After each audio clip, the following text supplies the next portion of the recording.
Hello everyone, hope you all are doing great. This is advocate Bindu Dave, Rajasthan high court Jaipur bench.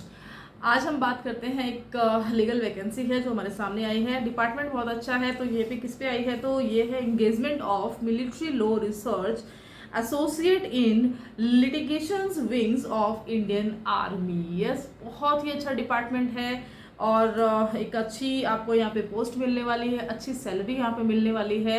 और better है कि ये चीज़ है कि देखिए कॉन्ट्रैक्ट बेस पे रहने वाली है, 6 मंथ्स के लिए आप यहाँ पे लगने वाले हो।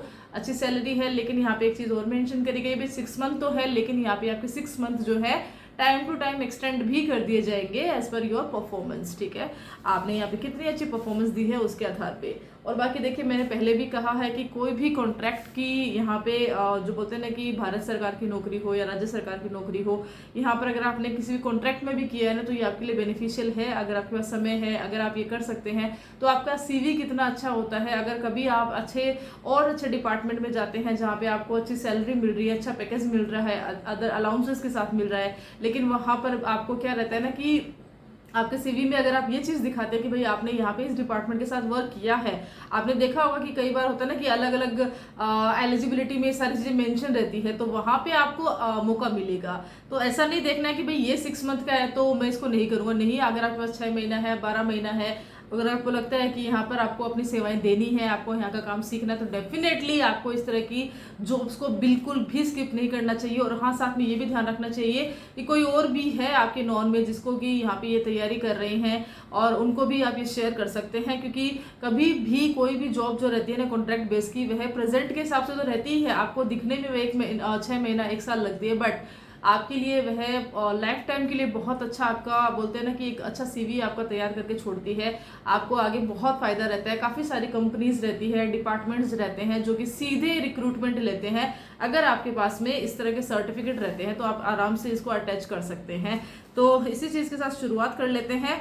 तो क्या ये फ्रेशर्स के लिए है, तो देखिए फ्रेशर्स के लिए तो मैं यहाँ पे नहीं बोलूँगी, क्योंकि यहाँ पे देखिए एक्सपीरियंस मांगा है और एक्सपीरियंस है आपके पास में। लेकिन हाँ, एक चीज़ और भी है कि एक्सपीरियंस यहाँ पे बार एक्सपीरियंस मांगा है। तो ऐसा नहीं है कि भाई आपको यहाँ पे अलग से ऑर्डर दिखाने हैं या कुछ अलग से जजमेंट दिखाने हैं, ऐसा कुछ नहीं है। अगर आपने अपना एनरोलमेंट आने के बाद में, आपके सनद आने के बाद में अपने को डिस्ट्रिक्ट बार में आपने जो है एनरोल करवा दिया, वहाँ की मेंबरशिप आपने ले ली है, तब भी आपका काउंट जो एक्सपीरियंस है वहाँ से काउंट होने लग गया है। अब उसके बाद में भले ही आप एज एन एडवोकेट वर्क कर रहे हो या तो फिर आप जो है एज एन जुडिशरी कैंडिडेट आप जो है अपनी पढ़ाई शुरू कर रहे हो, आपका एक्सपीरियंस जो है साथ साथ में हो रहा है, इसमें इश्यूज नहीं आएंगे। तो आपके लिए इस तरह के फॉर्म्स जो रहते हैं ना गोल्डन अपॉर्चुनिटी के लिए वर्क करते हैं। चलिए अब बात कर लेते हैं इसकी एलिजिबिलिटी के लिए। तो वीडियो लंबा ना हो इसलिए जो मेन पॉइंट है उस पर हम वर्क करेंगे। ईमेल आईडी यहाँ पे इंपॉर्टेंट रहेगी। देखिए ईमेल आईडी डिस्क्रिप्शन बॉक्स में भी डाल दूंगी, आप वहाँ पे जाके अपना मेल जो है जो मैं आपको बताने वाली हूँ इसके रिगार्डिंग आप भेज सकते हैं। इसकी वेबसाइट पे आपको जाके ये जो रिक्रूटमेंट है इसमें जाना है। इस वेबसाइट में जाने के बाद में यहाँ के रिक्रूटमेंट की एप्लीकेशन फॉर्म फिल करने के बाद में आपको उस चीज़ को प्लस आपके जो डॉक्यूमेंट्स है उनको अटैच करना है, और एक मेल आईडी है जो कि मैं आपको बताऊंगी, उस मेल आईडी पे आपको भेजना है। कब तक भेजना है, तो आपके पास में 31 मई 2025 तक का समय है। तो एक अच्छा समय है, आपको एक मेल ही करना है, ज़्यादा कुछ करना नहीं है। और जो आपके पास में आपके योग्यता है उसको आपको बोलते हैं ना कि उनकी जो चीज़ें हैं आपको अटैच करनी है, उस फॉर्म वो एप्लीकेशन फॉर्म उसमें लिखनी है। तो मेनली क्या है, आपके पास में लॉ की डिग्री होनी चाहिए, 55% आपके पास मिनिमम होना चाहिए। देखिए 55% बिना तो कुछ नहीं है। तो क्या यहाँ पे रिजर्वेशन भी रहेगा? नहीं, यहाँ पे 55% अगर आप जनरल कैटेगरी के हो, ओबीसी के हो, SC ST के हो, 55 मीन्स 55। 2 साल का एक्सपीरियंस मांगा है बार का, तो यहाँ पर 2 साल का एक्सपीरियंस आपको दिखाना है।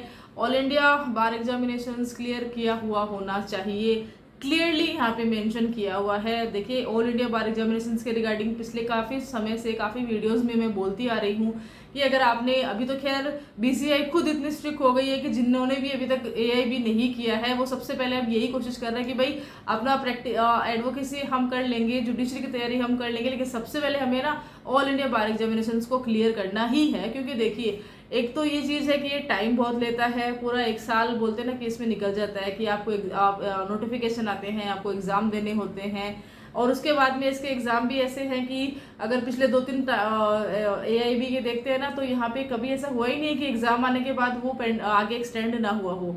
एक्सटेंड हो जाते हैं, एक्सटेंड होने के बाद वो एग्ज़ाम होते हैं, एक समय के बाद इसका रिजल्ट आता है, उसके बाद में इसमें करेक्शन होते हैं, करेक्शन के बाद में फिर से जो बोलते हैं ना कि रिवाइज रिजल्ट आएगा, फिर COP का डमी COP आएगा, उसके बाद में COP एक्सटेंड आपको जो है भेजे जाएंगे, तब जाके आपके पास में एक लंबे समय के टाइम के बाद में आपको बोलते हैं ना कि आप AIBE क्लियर किए हुए माने जाओगे।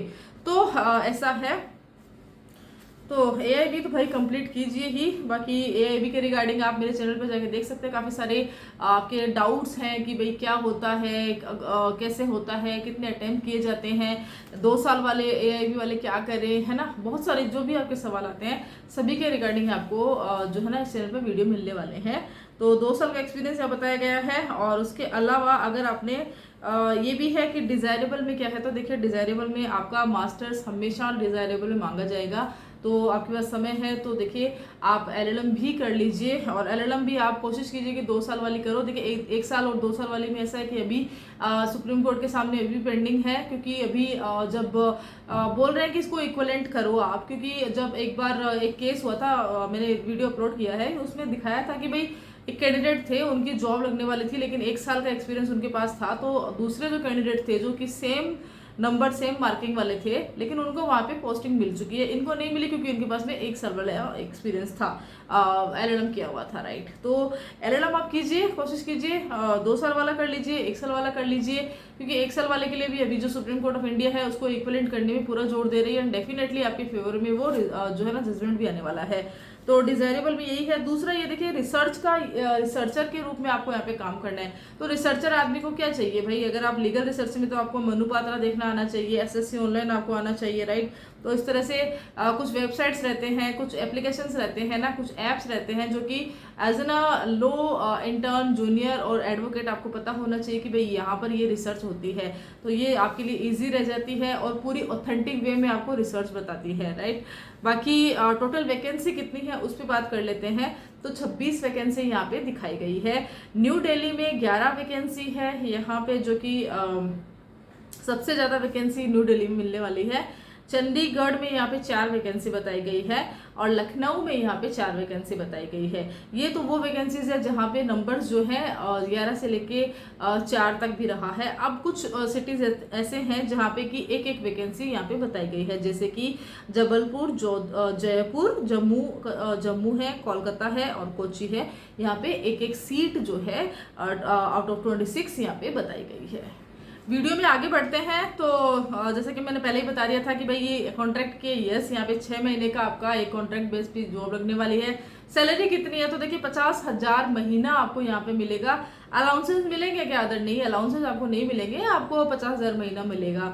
और अभी क्वेश्चन ये कि भाई आपको काम कितना करना पड़ेगा, तो देखिए ऑफिस आवर्स जो रहते हैं ना, पूरा 9 से 5 वाला ऑफिस आवर्स जो है वह आपको रहेगा। बीच में लंच ब्रेक जो नॉर्मल सबका रहता है, तो वो एक ऑफिस आवर्स रहते ही है, वो आपको यहाँ पे रहेगा। अब यहाँ पे चीज़ें ये बता रहे कि देखिए, क्योंकि देखिए इंडियन आर्मी का यह डिपार्टमेंट है, तो काफ़ी सारी नॉर्मली हर डिपार्टमेंट अपना रूल्स रेगुलेशंस लिखते हैं, कंडीशंस लिखते हैं, शर्तें लिखते हैं। अगर आपने यहाँ पे वर्क किया आपको पता ही है। लेकिन अगर आप इंडियन आर्मी के अंडर काम कर रहे हैं, वहाँ के लिटिगेशन के विंग्स बोलते हैं, लिटिगेशन विंग्स के रूप में आप काम कर रहे हैं, तो यहाँ पे आपके डिस्क्वालीफाई कैसे करना आप कर दिए जाओगे, आप किस तरह से यहाँ पे रहते हो, कौन से पॉइंट आपको ध्यान में रखने हैं कि भाई अगर आप यहाँ पे हो तो आपको अपनी यहाँ पे सारी सच्चाई बतानी है। ऐसा नहीं है कि आप यहाँ पे कुछ आदि अपना जो स्टेटस है आपका पर्सनल है, प्रोफेशनल है, उसको गलत लिख देते हो। अगर ऐसा लिखते हो तो यहाँ पे आपके खिलाफ जो है ना डिपार्टमेंटल जो कार्यवाहियाँ हैं वह भी रहेगी, और इंडियन आर्मी की जो कार्यवाहियाँ रहती है वह रहेगी।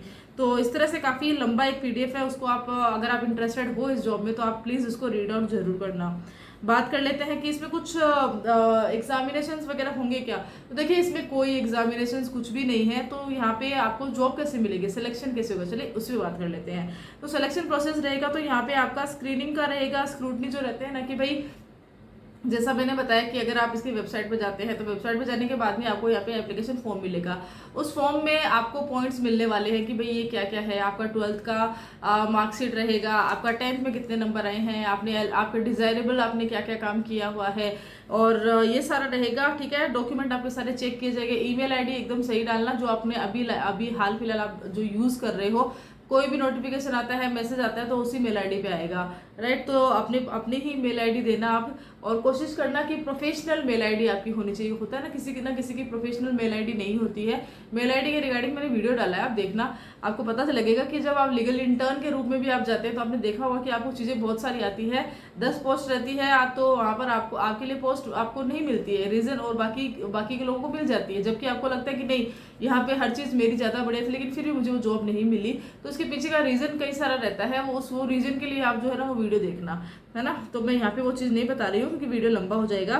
तो स्क्रीनिंग रहती है, राइट। स्क्रूटनी रहती है। स्क्रूटनी इन द सेंस कि भाई किसके कितने मार्क्स है। अगर एलएलएम है, अगर आपने 60% से करी है तो नॉर्मल है ना कि भाई आपकी छटनी अलग करी जाएगी, और किसी 50% वाले ने करी है तो उसकी अलग करी जाएगी। तो यहाँ पे आपको योग्यता के आधार पे अलग रखा जाएगा। तो इस तरह से रहेगा। दूसरा ये रहता है कि और आपको बताया जाएगा कि भाई आप जो है यहाँ पे इंटरव्यू के लिए सेलेक्ट हुए हो। अब इंटरव्यू के लिए आपको जो आपने जगह भरी रहती है ना कि भाई अगर आप चाहते हैं कि आप दिल्ली में 4 पोस्ट के लिए अगर आपने वहाँ पे लिखा है तो आपको दिल्ली इंटरव्यू के लिए बुलाया जाएगा। और इस तरह से अलग अलग सिटी में आपको, जहाँ पर भी आपने कंसर्न सिटी को आपने अपने लिए चूज किया है, वहाँ पे आपके लिए इंटरव्यू जो बोर्ड है वह बैठेगा, और उसके बाद में इंटरव्यू के आधार पर आपका सिलेक्शन किया जाएगा। अच्छा, इसमें एक चीज़ और बताई गई है, रिट के रिगार्डिंग बताई गई है यहाँ पे कि भाई यहाँ पे आपको जो है ना रिट का भी है शायद, आई थिंक इसमें कि आप में ये लिखा होना चाहिए, आई थिंक इसमें है, इस पूरे इसमें रहता ही है। तो देखिए, अगर मुझे इस वक्त इसमें दिख नहीं रहा, बट आई थिंक इसमें रेट का, देखिए इसमें ऐसा रहता है कि भाई अगर आपसे रेट मांगा तो देखिए नॉर्मली आपको इसमें देखिए, मैं अगर होगा तो मैं आपको बताऊंगी कमेंट करके। फिलहाल ये इस पे आगे बात कर लेते कि भाई अभी जो है ना यस यस यस यस यहाँ पे रेट का बताया गया है डेफिनेटली। तो आपको अप्लाई कैसे करना है, इसमें ये चीज़ आएगी। तो अप्लाई के लिए आपको क्या करना है, तो भाई नॉर्मल बात है, आपको एप्लीकेशन फॉर्म देखना है और रिट ड्राफ्ट भेजना है। रिट यस, आपको रिट की यहाँ पे ड्राफ्टिंग करनी है। किस तरह से, देखिए किस तरह से ड्राफ्टिंग इन द सेंस कि आपको ऐसा नहीं है कि अपना कोई केस यहाँ पे दिखाना है। आपको लिटिगेशन में आपको आना चाहिए ना कि भाई आपको एक स्टोरी दे दी, अब आपको स्टोरी जो है उसको ड्राफ्ट करना है। अब आप पर है, आपको एक स्टोरी बता दी जाएगी, आपको लीगल ड्राफ्टिंग करनी है। तो लीगल ड्राफ्टिंग का मतलब होता है कि हर एक लाइन में आपको देखना है कि भाई आपके सामने 2 लाइन लिख दी है, अब आप एज एन एडवोकेट आप उसको किस तरह से ड्राफ्ट करोगे। आप कंसर्न उसमें सेक्शंस लगाओगे, एक्ट लगाओगे, धाराएं लगाओगे, ये सारी चीज़ें आपका रहेगा। तो आपकी ड्राफ्टिंग का जो स्किल है वह आपको इंटरव्यू में देखने को मिलेगा कि आप अगर आपने अच्छी ड्राफ्टिंग करी है तो वहाँ पर आपका सिलेक्शन पक्का है। तो ये चीज़ है। अप्लाई करना है फॉर मेल lawassociate@gmail.com पे, यहाँ पे आपको भेजना है। और मिलिट्री लॉ रिसर्च एसोसिएट आपको यहाँ पे इस पे भेजना है बाय 31 मई, ठीक है। और अटैच करने हैं कौन कौन से डॉक्यूमेंट्स। तो देखिए एप्लीकेशन फॉर्म में आपको डॉक्यूमेंट्स रहेंगे, तो वहाँ पे बोलते हैं ना कि ऑर्डर वाइज आपको लगाना है कि कॉलेज का रहता है, 12th का रहता है, 10th का रहता है, इस तरह से आपको लगाना है। बार का एक्सपीरियंस, तो बार का एक्सपीरियंस आपको पता ही होगा किस तरह से बार का एक्सपीरियंस लिया जाता है। जैसे मान के चलिए कि अगर आपने राजस्थान हाईकोर्ट जयपुर में अगर आपने अपना मेंबरशिप करवा के रखी है, वहाँ पे आपने लिया है, तो आपको करना क्या है, आपको यहाँ की बार ऑफिस में आना है और अपना एक्सपीरियंस लेटर के लिए आपको यहाँ पे बोलना है। आपको सिर्फ अपनी आइडेंटिटी कार्ड जो होता है, सनद जो होती है आपकी, वह दिखानी है कि भाई ये देखिए मेरा, और मैंने यहाँ पे मेंबरशिप ली थी। तो वह आपका नाम और वो जो आपका एनरोलमेंट नंबर है उसके साथ में, और कब आपने यहाँ पे इस कंसर्न बार में आपने मेंबरशिप ली थी वह डेट टाइप करके, और उसके बाद में जो यहाँ के प्रेसिडेंट रहते हैं, जीएस रहते हैं, उनके सिग्नेचर्स रहते हैं और वहाँ के मोहर लग जाएगी, और वो जो लेटर है वह आपको दे दिया जाएगा, और उसी लेटर को आप जो है यहाँ पे अटैच करते हैं। बहुत सिंपल वे होता है। इसके रिगार्डिंग मैंने वीडियो बना रखा है ना, तो आप वहाँ पे भी देख सकते हैं। वैसे मैंने बता ही दिया है। और रीड आपको यहाँ पे लगानी है, ठीक है, और उसको मेल कर देना है। और पोस्ट का नाम आपको लिखना है कि कौन सी पोस्ट पे आप लेना चाह रहे हो, और कौन सी जॉब सिटी, मतलब अगर जयपुर में आप चाह रहे हो तो आप जयपुर को मेंशन करना है। इस तरह से आपको ये अप्लाई करना है। तो होपफुली ये वाला जो वीडियो है बहुत जल्दी मैंने बताने की कोशिश करी, लेकिन फिर भी हो सकता है लंबा हो गया होगा। फिर भी आपको ये वीडियो कैसा लगा पक्का बताना। और इसके रिगार्डिंग कोई भी क्वेश्चंस है, कुछ भी अगर आपको लगता है क्वेरीज है, तो आप मुझे कमेंट करके पूछ सकते हैं। या तो मेरी इंस्टाग्राम आईडी है एडवोकेट बिंदु थापाई, वहाँ जाकर भी आप मुझसे मैसेजेस कर सकते हैं। वहाँ पर भी एज सुन एज पॉसिबल मैं आपके मैसेजेस का रिप्लाई कर देती हूँ। Till then thank you so much.